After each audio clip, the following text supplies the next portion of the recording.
Well, a different kind of video today. Actually, one I don't think we've ever done before. It is none other than Kanye West, who recently posted an article in the Wall Street Journal issuing an apology, saying to those I've hurt. I don't know what this is about, but there's been lots of different stories about Kanye. And as a mental health professional, as a therapist who sees people that have bipolar or any other kind of, mental health issue in life, you gotta have compassion and empathy and understanding. Do people think it's a ploy? Manipulation? Is it a marketing scheme? I don't think so, but I haven't read it, so we're going to find out now. Without further ado, let's check it out. It says, to those I've hurt, Kanye West. Let me give you my best mental health professional's opinion on what this says and how real this actually is. I don't know him. I've listened to his music, and I appreciate what he's been through because it is heck to be in the public eye as much as he's been. Some of it self-inflicted, some of it not. 25 years ago, I was in a car accident that broke my jaw and caused injury to the right frontal lobe of my brain. At the time, the focus was on the visible damage, the fracture, the swelling, and the immediate physical trauma. The deeper injury, the one inside my skull, went unnoticed. That's so much of what we know about brain trauma and traumatic brain injury, because when I started doing mental health 30 years ago, and when I was doing it in the late 90s, I asked a lot of brain experts what we know about the brain and how it can heal or how much trauma has an impact on it for how long. And a lot of times they would say, we don't know. We're studying it. We think the brain is healable and the traumas are healable, but we don't totally know. Well, now we know. We have mapping, we have trauma treatment, we have EMDR, we have all kinds of different medication, we have therapy, we have a lot of good things that can help brain injury that back then, they kind of just didn't look at it. They would just treat the external symptoms and move on, not realizing this is going to have a lifetime impact on a person. Comprehensive scans were not done. Neurological exams were limited, and the possibility of a frontal lobe injury was never raised. It wasn't properly diagnosed until 2023. 2023. That medical oversight caused serious damage to my mental health and led to my bipolar type 1 diagnosis. And once you have bipolar, if you don't get treatment, you are going to be cycling up and down and up and down and all over the place. And you're not always going to think you're crazy. You're going to think totally fine. Everybody else is the crazy one. Bipolar disorder comes with its own defense system. Denial. When you're manic, you don't think you're sick. Wow, that's such a good way to put it. You think everyone else is overreacting. When you have bipolar and when you are cycling, I have seen clients of mine cycle all different patterns, sometimes month to month, up, down, up, down. For a month or two, they will be in a manic phase. For a month or two, they'll be in a regular phase. For a month or two, they'll be in a depressive phase. I've seen clients cycle over years. In other words, they've stayed in a manic state, high or low manic, but in a manic state for even a year or 2 years at a time before it cycles back. And I've also seen clients who tend or trend more towards one or the other. In other words, when they are cycling, they are in a depressive state. They don't really hit the manic phase. Or when they're in a manic state all the time, they don't really hit the depressive phase. So in the middle is the normal state. That's when things aren't cycling and I'm in an okay place and I can hear people, understand people, act a little bit normally, everything's fine. But what he's describing here is when you have bipolar, defense mechanisms kick in. I'm not crazy. I'm fine. I know what I'm talking about. Y'all are the ones crazy. When you're manic, you don't think you're sick. You think everyone else is overreacting. You feel like you're seeing the world more clearly than ever when in reality you're losing your grip entirely. In other words, I've had clients describe to me when I'm in a manic phase of bipolar, it's like I'm on speed all the time. It's like I'm constantly hopped up. I see the world so clearly. They run more, they write more, they read more, they listen to music more, they stay up more. Everything is all amplified. So this explains a lot of the behavior he's had. By the way, none of this is an excuse for anything he's done. None of this wipes away anything he's done. It's a reason. It's an explanation. And when something's an explanation, you start to understand it. And if this is a real apology, then he's going to be the one to say, I own everything that I've done. I'm not trying to remove that. I'm not trying to dismiss that. I'm saying I'm going to try to get better. And you get better through medication. You get better through therapy. You get better through other kinds of treatment. And also, lastly, regular, consistent lifestyle. Good people around you, good habits and routines, good sleep, good eating, good hydration, exercise, all of that stuff. Stay steady. Stay balanced. Once people label you as crazy, you feel as if you cannot contribute anything meaningful to the world. It's easy for people to joke and laugh it off, when in fact, it's a very serious, debilitating disease you can die from. According to the World Health Organization and Cambridge University, people with bipolar disorder have a life expectancy that is shortened by 10 to 15 years on average, which is shocking to me, and a 2 to 3 times higher all-cause mortality rate than the general population.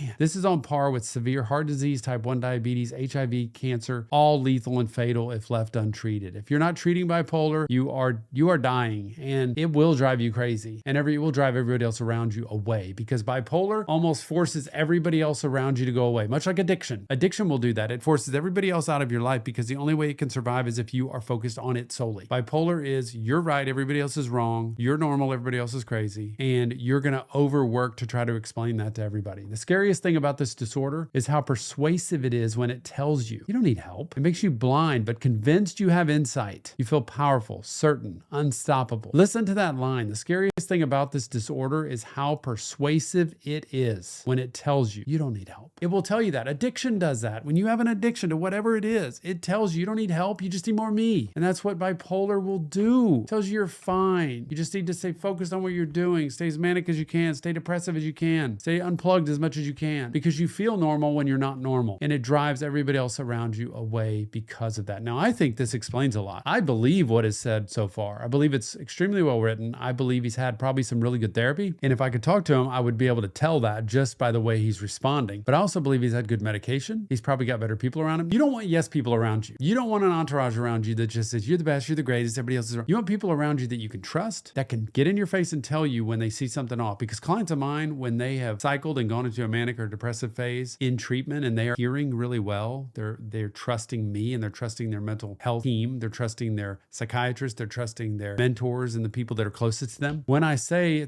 I'm starting to see signs of things, they will listen. They don't always like it, but they'll listen. Like, okay, tell me what you see. Well, I just noticed you've been sending me a lot of messages lately, or it seems like you've been sending messages at all different hours. It seems like you've been talking about doing a lot more running and a lot more ruminating on things that you normally wouldn't unless you were in a manic phase. So let's look at that. And the way you handle it is to pull back. It's to settle back into a routine. It's to calm yourself down. It's not to be as reactive as you've been before. So listening to your treatment team answers all of this. If otherwise, I've had people in bipolar who, when I've tried to suggest something to them, are just completely offended, never want to come back and think I'm an idiot. And it's okay. I get it, but I'm not. And I'm seeing this for real. And I'm here for you. I'm on your team. I lost touch with reality. Things got worse the longer I ignored the problem. I said and did things I deeply regret. Some of the people I love the most, I treated the worst. That's what happens. The people you're closest to, you treat the worst. You endured fear, confusion, humiliation, and the exhaustion of trying to have someone who was at times unrecognizable. Looking back, I have become detached from my true self. When he says I became detached from my true self, I became another entity. Addiction does this to you. Bipolar does this to you. You become a different person because you believe you see life more clearly. You believe you understand the truth more, and other people aren't on the same page. I treated the people closest to me the worst. And that's something you endured: fear, confusion, humiliation, and the exhaustion of trying to have someone who is at times unrecognizable. They just want to love him, but he's not lovable. That's what happens in those moments. I'm not going to let you love me like that because I don't need your pity. I don't need your empathy and sympathy. I don't need that. I'm fine. But he really did need it. In that fractured state, I gravitated toward the most destructive symbol I could find, the swastika, and even sold t-shirts bearing it. One of the difficult aspects of having bipolar type 1 are the disconnected moments, many of which I can still not recall, that led to poor judgment and reckless behavior that oftentimes feels like an out-of-body experience. In other words, I did things and went to places I never want to go today or again. I said things, I did things I shouldn't have done. I regret and am deeply mortified by my actions in that state. I am committed to accountability, treatment, and meaningful change. It does not excuse what I did, though. I am not a Nazi or anti-Semite. I love Jewish people. This is where it's going to hit home the hardest for people to be able to say, is this true? Is this not true? Do I believe him? Do I not? Well, you know, my wife always says, I watch your feet, not your mouth, Tom. I watch your feet, not your mouth. Your mouth can speak words right now and tell me, I love Jewish people. I'm not an anti-Semite. I'm committed to treatment. I'm doing all this. Great. I don't believe you. You know how you believe somebody? Their feet. It takes a lot longer to walk somewhere than it does to talk. And so when you see people over days, weeks, months, years act in a new way that's different than how they've ever acted before, they can now become a new person. So his job is to not worry about changing people's minds. It's to worry about changing who he is into his more authentic self and walking the talk, not just trying to convince people. Because what he doesn't need to be looking for is an apology or the attaboy or a pat on the back. He needs to be looking for accountability accountability, ownership. This is me. This is what I've done. This is who I've been. And I'm working to never be that person again. And you'll see it by the way I live. I watch your feet, not your mouth. Super important because some of these are hard to take. I believe him. I believe he's gotten good treatment. I believe he's gotten good medication. I believe he's got good people around him just from hearing this. I also believe probably he sat with his therapist and maybe they helped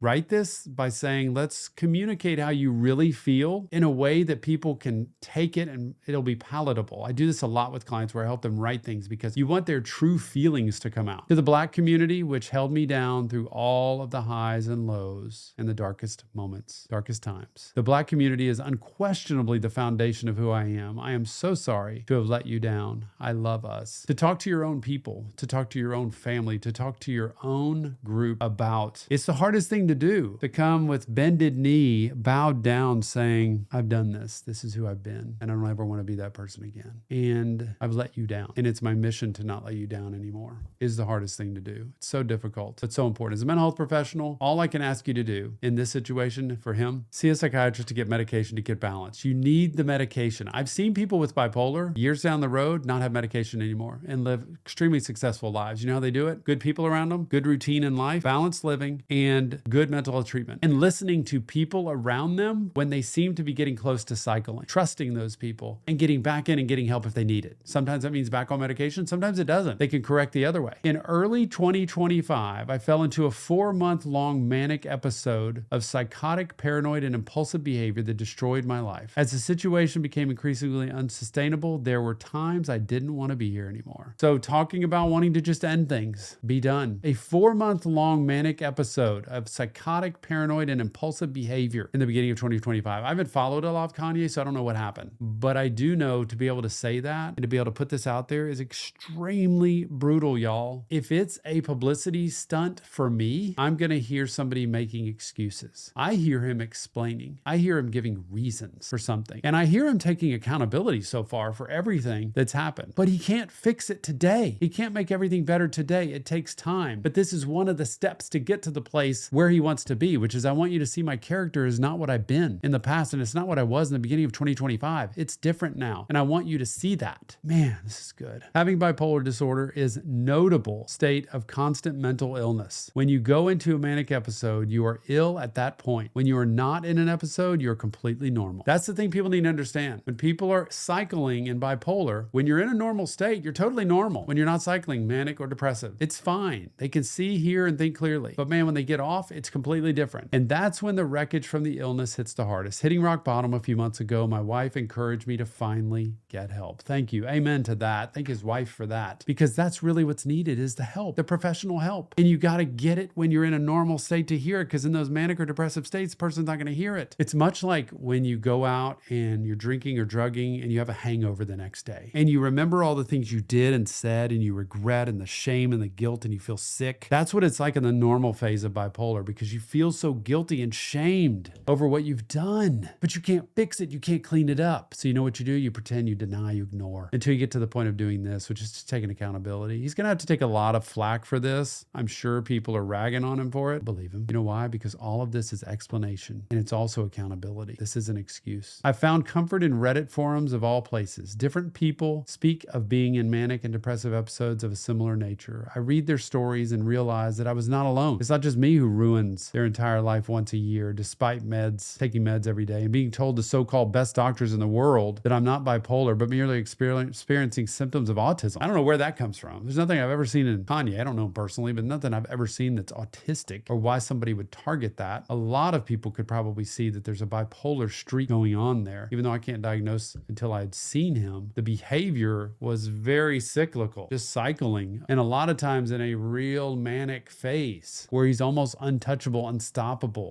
angry, aggressive, defensive, all of that. So he's getting advice from medical professionals that, it's not that. Many times in therapy, you can learn stuff you won't learn from a doctor because they're treating things medically. And a therapist gets to know you personally in your life and the patterns of behavior. And that's really where the grassroots work can begin. My words as a leader in my community have global impact and influence. In my mania, I lost complete sight of that. You're a model, a role model, a leader, an example. Whether you like it or not, when you're in the public eye, you are are a role model. That's what you signed up for when you did that, knowing you'd want to be that. As I find my new baseline and new center through an effective regimen of medication, therapy, exercise, and clean living, there it is. That's what we talked about earlier. Medication, therapy, exercise, clean living, good people around you, balanced living, all of that. I've newfound much needed clarity. I am pouring my energy into positive, meaningful art, music, clothing, design, and other new ideas to help the world. So I tell people, your balanced living should be in writing, in reading, in listening to healthy, encouraging podcasts, music, exercise, artwork, gardening, balanced living, good sleep, hydration, balanced eating, wake up at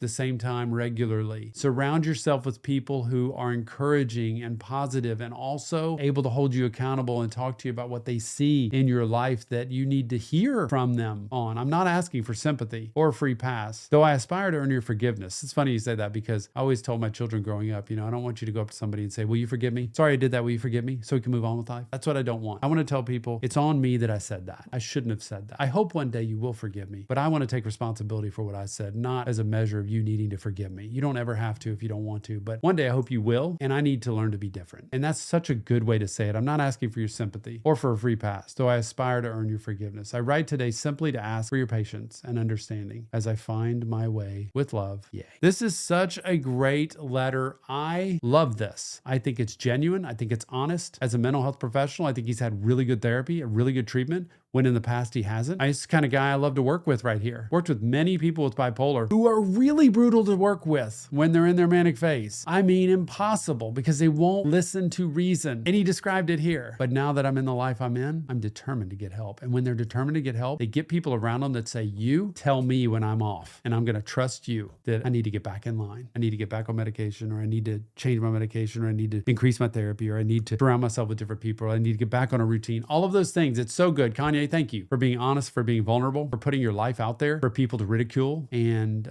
judge when you're just trying to be honest, in my opinion. I appreciate you. We need more people like that in this world. We need people. We're not perfect. We're all fallible. We all make mistakes. And if our lives were open to the public eye, I don't think a lot of us would want that. I appreciate you, and I thank you for being honest and giving other people with bipolar who haven't known when to just stop and say, I need to get help, a chance to open that door and get treatment and change their life. Remember, mental health matters. Never forget it. It's the most valuable thing in reaction therapy. That's what we live by. See you on the next Reaction Therapy.